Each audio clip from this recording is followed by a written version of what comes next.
बिस्मिल्लाहिर्रहमानिर्रहीम बिस्मिल्लाहिर्रहमानिर्रहीम। माह रमज़ानुल मुबारक की 12वीं शब के आमाल।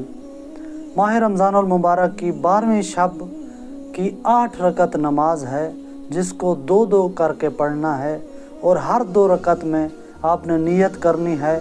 नियत करता हूँ या करती हूँ 2 रकत नमाज नफिल कुर्बतन इल्लल्लाह अल्लाहु अकबर। और उसके बाद आपने अलहम्द पढ़नी है। अलहम्द के बाद आपने 30 मरतबा सूरह कद्र की तिलावत करनी है। फिर दूसरी रकत में भी इसी तरह अलहम्द के बाद 30 मरतबा सूरह कद्र की तिलावत करनी है और 2-2 करके आपने 8 रकत मुकम्मल करनी है। और हर 2 रकत के बाद आपने तस्बीह बीबी फातिमा तो ज़हरा की तिलावत करनी है। और इस तस्बीह के बाद फिर आप जो दुआ मांगेंगे अल्लाह ताला उस दुआ को ज़रूर कबूल करेगा। और वो दुआ सिर्फ़ अपने लिए ना मांगे बल्कि दूसरों के लिए भी दुआ मांगें, ताकि खुदावंद मुताल आप जो दूसरों के लिए दुआ मांग रहे हैं उसके सदक़े आपकी दुआ भी कबूल फरमाए।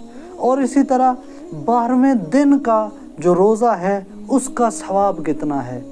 अल्लाह ताला फरमाता है कि जो शख्स भी 12वें दिन का रोज़ा रखेगा उस शख्स को खुदा तमाम जो उसकी बुराइयां हैं उसको नेकियों में बदल देगा और हर नेकी के बदले में 1000 नेकियां लिख देगा।